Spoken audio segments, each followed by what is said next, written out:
Welcome you all in our classes provided by M10 Public School. Here is Anjali to teach you social science. हाँ जी, जैसा कि हम लोग अपना lesson पढ़ रहे थे, इसमें हमने पढ़ा था कि जो वाटर है वो अपने साथ क्या है, कुछ मिट्टी बहा कर ले जाता है और कहीं जाकर डिपॉजिट कर देता है। जहाँ से वो मिट्टी बहा कर लेकर गया है वहाँ पर तो बोलते हैं इरोजन। क्या बोलते हैं? इरोजन। जहाँ लेकर गया है और जहाँ जाके वो डिपॉजिट होती है उसको बोलते हैं डिपोजिशन। क्या बोलते हैं? डिपोजिशन। ठीक है। फिर हमने लैंड फॉर्म्स पढ़ी थी कि कौन कौन सी लैंड फॉर्म इरोजनल यानी कि मिट्टी के बहने की वजह से बनती हैं। ठीक है। अब मैं डिटेल में नहीं पढ़ाऊँगी और ना बताऊँगी, आप लोग लास्ट लेक्चर्स में जाकर उनको देख लीजिएगा। फिर हमने थोड़े बहुत इसके बारे में पढ़ा था कि जहाँ जाकर वो मिट्टी डिपॉजिट होती है यानी कि डिपोजिशनल लैंड फॉर्म कौन कौन सी थी, जिसमें हमने फ्लड प्लेन्स पढ़ चुके हैं। ठीक है। लीव्स भी पढ़ चुके हैं। ठीक है। अब इसको डिटेल में नहीं बताएंगे, टाइम वेस्ट होगा। आज हम पढ़ेंगे डेल्टा से। ठीक है। ये इसकी थर्ड लैंड फॉर्म है जो कि क्या है, मिट्टी से बनती है। जहाँ पर मिट्टी आकर इकट्ठी हो जाती है वहाँ पर क्या बनती है, एक लैंड फॉर्म बनती है जिसको बोलते हैं हम डिपोजिशन लैंड फॉर्म, जिसमें हम फ्लड प्लेन्स और लीव्स को पढ़ चुके हैं। आज हम पढ़ेंगे डेल्टा। डेल्टा क्या होता है? When a river reaches the sea और ओशन। हाँ जी, एक नदी जाकर कहीं ना कहीं मिलती है। ठीक है। उसका कोई एंड पॉइंट आता है। वो ज़्यादातर कहाँ जाकर मिलती है? किसी भी सागर या महासागर में जाकर मिलती है। ठीक है। जब भी एक नदी सागर या महासागर के पास पहुँचती है, the fine sediments are deposit यानी कि जो बहुत उपजाऊ सेडिमेंट क्या होते हैं? छोटे छोटे कंकड़, पत्थर, मिट्टी। ठीक है। वो क्या है, वहाँ पर डिपॉजिट हो जाते हैं एट इट्स माउथ यानी कि उस नदी के मुंह पर यानी कि उसके मुख पर क्या डिपॉजिट हो जाते हैं? सेडिमेंट होते हैं कंकड़, पत्थर या मिट्टी। ठीक है। And form A fan shaped alluvial. Alluvial क्या होता है? जलोढ़ मिट्टी। हाँ जी, एल्यूवियल का मीनिंग लिख लीजिए आप, जलोढ़ मिट्टी। और वहाँ पर क्या बन जाता है? उसके मुंह पर पंखे के आकार का यानी कि फैन शेप्ड में एल्यूवियल एरिया बन जाता है यानी कि जलोढ़ मिट्टी का एरिया बन जाता है। In fact as the river approaches the sea. Approaches का मतलब होता है पहुंचना। क्या होता है? पहुंचना। जैसे ही नदी क्या है, सी यानी कि समुद्र के पास पहुंचती है, इट्स स्पीड क्या हो जाती है? कम हो जाती है। इट्स स्पीड डिक्रीजेज, और उसकी स्पीड क्या होती रहती है? कम। हाँ जी, क्या होता है कि वो जो मिट्टी बहाकर लेकर आई है, अब वो समुद्र के पास पहुँच गई है नदी। समुद्र के पास पहुँचते पहुँचते उनकी स्पीड कम हो जाती है और जहाँ उसके माउथ पर यानी कि उसके मुख पर क्या बन जाता है, अब वहाँ पर बहुत सारी मिट्टी इकट्ठी हो चुकी है। It breaks up into a number of stream, और वहाँ पर वो नदी क्या हो जाती है? बहुत सारे झरनों में यानी कि स्ट्रीम्स में क्या हो जाती है? बट जाती है, जिसको बोलते हैं डिस्ट्रीब्यूटरीज। क्या बोलते हैं? डिस्ट्रीब्यूटरीज क्या होती हैं? डिस्ट्रीब्यूटरीज क्या होती हैं? सहायक नदियाँ। क्या होती हैं? सहायक नदियाँ यानी कि वो एक नदी जो लगातार बहकर आ रही थी, अब छोटे छोटे पार्ट्स में डिवाइड हो जाती हैं, जिसको बोलते हैं डिस्ट्रीब्यूटरीज। ठीक है। Since the river becomes very slow यानी कि अब क्योंकि उसका पानी पहले तो एकदम बहाव था, अब वो क्या है? बढ़ चुका है, तो उनका जो पानी का वो है स्पीड थी वो क्या हो गई है? कम हो गई है। It begins to deposit its loss. अब वो जो लोड यानी कि वो जो मिट्टी बहा कर लेकर आ रही थी, अब वो उसको डिपॉजिट करना स्टार्ट कर देती है।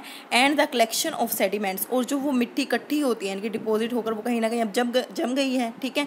उसको जहाँ पर वो जम गई है, form all the mouth of it distributaries form A delta यानी कि जितने भी उस नदी ने क्या बनाई थी? डिस्ट्रीब्यूटरीज बनाई थी ना, उनके मुख पर अब जाकर वो मिट्टी क्या हो गई है? डिपॉजिट हो गई है, और उसको क्या बोलते हैं हम लोग? डेल्टा। क्या बोलते हैं? डेल्टा। जैसे कि इस पिक्चर में देखो दिखाया गया है, क्या है ये? डेल्टा। जैसे कि बस ये है, कहना चाहता है कि जो मिट्टी है, जो नदियां हैं अपने साथ जो मिट्टी बहाकर लेकर जाती हैं, अब जो नदी है वो समुद्र के पास जाकर अलग अलग पार्ट्स में क्या हो जाती है? डिवाइड हो जाती है।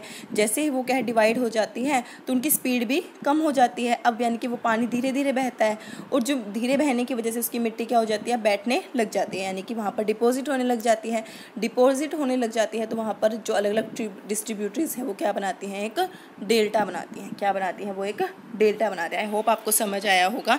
ठीक है। उसके बाद इन्होंने एक डेल्टा क्या है ये बोला है, ग्रीक लेटर से लिया गया है। ग्रीक यानी कि ग्रीक का शब्द है ये डेल्टा। ठीक है। That closely resembles the triangle delta of the river, इसमें क्या है? डेल्टा की शेप क्या बनती है? ट्रायंगुलर। ठीक है। जैसे कि अफ्रीका में नाइल है। ठीक है। इन्होंने एक एग्जांपल दिया है, अफ्रीका में एक नाइल डेल्टा है। हाँ जी। अभी तक हमने पढ़ा कि इरोजन की वजह से, नदी जो इरोजन करके लाती है उसकी वजह से कौन सी लैंड फॉर्म बनती है? ठीक है। नदी के साथ जो मिट्टी बहकर आई है, ठीक है, जहाँ डिपॉजिट हुई है वहाँ पर कौन सी लैंड फॉर्म बनी है? ठीक है। अब हम पढ़ेंगे वर्क ऑफ सी और करंट वेव्स। अब तक तो हम नदियों के बारे में पढ़ रहे थे, अब ये कहता है कि हमारे समुद्र और महासागर में भी क्या होती है? वेव्स, लहरें आती हैं। ठीक है।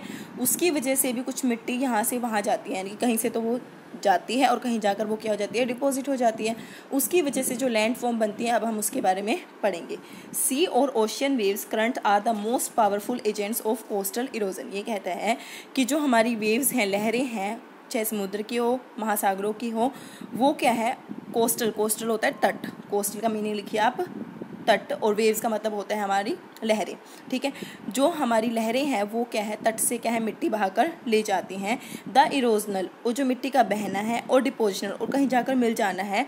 Works of the sea waves gives birth to the variety of coastal landscape, यानी कि लहरों के द्वारा उस मिट्टी का बहाकर ले जाना और कहीं जाकर डिपॉजिट करना, इसकी वजह से क्या होती हैं, बहुत सारी लैंड फॉर्म्स बनती हैं, ठीक है। आपको समझ आ रहा होगा आई होप। अब बस हम ये पढ़ने जा रहे हैं कि समुद्र की लहरें किस किस टाइप की लैंड फॉर्म्स बनाती हैं। इरोजनल लैंड फॉर्म, यानी कि जो मिट्टी के बहाव की वजह से, यानी कि समुद्र के वेव्स की, लहरों की वजह से जो मिट्टी बहाकर ले जाई गई है, उसकी वजह से कौन कौन सी लैंड फॉर्म बनती हैं। देखो, सबसे पहले बनती है सी केव्स, यानी कि समुद्री गुफा। क्या बनती है, समुद्री गुफा। देखिए, these are form due to the gradual होता है धीरे धीरे, क्या होता है, धीरे धीरे। दीज आर फॉर्म, ये इस प्रकार से बनती हैं, ड्यू टू, किस कारण से बनती हैं, धीरे धीरे, erosion of weak and strongly joint rocks by the sea waves. ये क्या कहता है कि कैसे बनती हैं, कि धीरे धीरे जो हमारी बहुत स्ट्रॉन्ग वेव्स आती हैं ना, वो छोटे छोटी, यानी कि These are formed due to the gradual erosion of weak, strongly jointed rocks by sea waves. ये क्या है, समुद्र की लहरें जो वीक रॉक्स होती हैं ना, उनको भाग कर ले जाती है, ठीक है। These joints are widened into large hollows, और जो ये जॉइंट्स, देखो ये क्या है, एक पूरा पत्थर था, यानी कि एक पूरी वो थी, रॉक थी, ठीक है।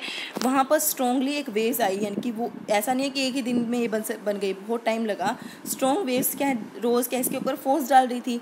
These joints are widened into large hole, फिर धीरे धीरे उसमें क्या होने लगा, होल, उस पूरी रॉक में क्या है, उस स्ट्रॉन्ग वेव्स की वजह से क्या हो गया, एक चौड़ा होल हो गया, और वो होल क्या है, यानी कि वो जो होल बना वो धीरे धीरे क्या होता रहा, चौड़ा होता रहा। आर कोल्ड सी केव्स, और क्या बन गई, वहाँ पर एक गुफा बन गया। आई होप आपको समझ आया होगा कि ये क्या है, मिट्टी का बहा कर लेकर जाना है। अब क्या है, जो वेव्स हैं वो एक पहाड़ के ऊपर, यानी कि रॉक के ऊपर रोज अपना फोर्स लगाती, ठीक है। फिर क्या होता, उसकी वजह से जो वीक जो रॉक थी वो क्या है, भागकर चली गई। अब वो जो होल बना वहाँ पर, वो धीरे धीरे क्या हो गया, बढ़ गया, ठीक है, और उससे क्या बन गई, एक गुफा बन गई। When sea waves continuously strike at the rock, वो जब क्या है, वेव्स हैं लगातार उसके ऊपर स्ट्राइक का मतलब होता है चोट मारना, उस पहाड़ के ऊपर चोट मारती गई। क्रैक्स डेवलप, वहाँ पर क्या हो गए, क्रैक आ गए। एंड ओवर टाइम, जैसे जैसे टाइम बीतता गया, दे बिकम्स केव्स, और वो क्या बन गई, गुफाएं बन गई। Like structure that are called sea caves, जिनको क्या वो क्या है, एक ऐसे स्ट्रक्चर में बन गई जैसे कि क्या है, वो एक केव्स बन गई हैं, तो उसको क्या बोला गया, सी केव्स। आई होप आपको समझ आया होगा कि जो कमजोर चट्टानें होती हैं उनके ऊपर क्या है, वो रोज चोट लगती है, चोट लगने की वजह से क्या है, उनके अंदर होल हो जाते हैं, और फिर वो होल बड़े हो जाते हैं और क्या है, एक केव की शेप ले लेते हैं, ठीक है। आई होप आपको समझ आया। उसके बाद सी आर्क, आर्क के बारे में सुना है आपने, सेमी सर्कल में आर्क होती है, यानी कि हम प्रकार से आर्क लगाते हैं, ठीक है। इसने कहा कि सी ने आर्क बनाई, यानी कि मतलब समुद्र पे आर्क की शेप का कुछ बनना। When two caves approaches one another, जब क्या है, एक गुफाएं, यानी कि दो गुफाएं एक दूसरे के पास पहुंच जाती है। From either side of headland, headland क्या होता है, देखिए ये जो आप लोग देख रहे हैं इस पिक्चर में, यहाँ पर साइड में दो पिलर हैं, ठीक है, इनको बोलते हैं हम हेडलैंड। एंड यूनाइट, अब क्या हुआ, दो अलग अलग गुफाएं थी और उनके क्या है, हेडलैंड्स मिल गए, यानी कि उनकी हेडलैंड्स, यानी कि साइड वाली जो दीवारें हैं मिल गई। एंड यूनाइट, और इकट्ठी हो गई। एंड आर्क इज फॉर्म्ड, जिससे क्या बन गई, आर्क की शेप की बन गई वो, ठीक है, कि मतलब वो पूरी एक गुफा जाकर दूसरे में मिल गई और एक आर्क की शेप बना ली। In arch only roof of the cave remains, और इसकी वजह से क्या बच गई, सिर्फ उस गुफा की अब रूफ बच गई। उस सिर्फ ये देखिए कि उसने जो आर्क की शेप की बनाई ना, वो बोलते हैं हम सी आर्क। क्या बन गई, सी आर्क।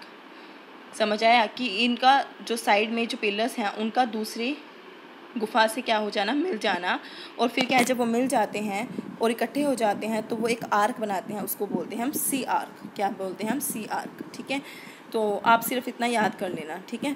उसके बाद आप स्टैक्स, क्या होते हैं, स्टैक्स क्या होते हैं, देखिए कि further erosion by the ocean waves will finally lead to the total collapse of the arch. देखिए अब तो क्या हुआ था कि वो जो हमने अभी तक गुफाएं बनी थी उसमें क्या है, उनके साइड वाले पिलर्स मिलने की वजह से, हेडलैंड्स मिलने की वजह से उन गुफाओं का मिलन हो गया था और वो क्या हो गई थी, एक आर्क बन गई थी। अभी भी क्या है, रोज़ उनके ऊपर वेव्स की क्या पड़ रही है, मार पड़ रही है, चोट पड़ रही है, ठीक है। Further erosion by the ocean waves, फिर से क्या हुआ, इरोजन हुआ, will finally lead to the total collapse of the arch. फिर से कोलैप्स का मतलब होता है ढह जाना। फिर क्या हुआ, पानी की हर रोज़ चोट पड़ने लगी। फिर क्या हुआ, वो जो आर्क बनी थी ना अभी ऊपर उनके मिलने की वजह से, अब वो क्या हो गई, टूट गई। एंड ब्रेकिंग ऑफ रूफ, और उसकी जो ऊपर वाली रूफ थी ना जो बनी थी, ठीक है, आर्क शेप में, वो क्या हो गई, टूट गई। देन सी वर्ड, और समुद्र की ओर, portion of the headlands will remain as a pillar, और जो आपने कहा था ना हेडलैंड का ये जो पिलर्स हैं हमारे दिख रहे हैं ना, ये पिलर्स इस स्नैप में, ये क्या बच गए, पिलर बच गए, ठीक है, उस हेडलैंड के पिलर बच गए, which is widely known as stacks, जिसको क्या बोलते हैं हम लोग, स्टैक। हाँ जी, पहले में तो गुफा बनी थी, फिर एक गुफा दूसरे में मिलकर क्या बनाती है, एक आर्क बनाती है। फिर क्या हुआ कि फिर से उसके ऊपर क्या हुआ, फोर्स पड़े वेव्स के, और फिर क्या उसकी जो ऊपर वाली आर्क थी ना वो क्या हो गई, ढह गई, टूट गई, और फिर जो साइड वाले पिलर बचे उसको क्या बोला, स्टैक बोला, ठीक है। आई होप आपको समझ आया होगा। उसके बाद एक और है सी क्लिफ। सी क्लिफ होता है हमारा समुद्र तट की पहाड़ी। देखिए दिख ही रहा है, समुद्र के ऊपर क्या है, पहाड़ी का बनना है, एक पहाड़ के जैसा बनना है, ठीक है। तो सी क्लिफ क्या है, एक समुद्र तट की पहाड़ी। आप इसका हिंदी में लिख लीजिए, और द स्टीप रॉकी कोस्ट।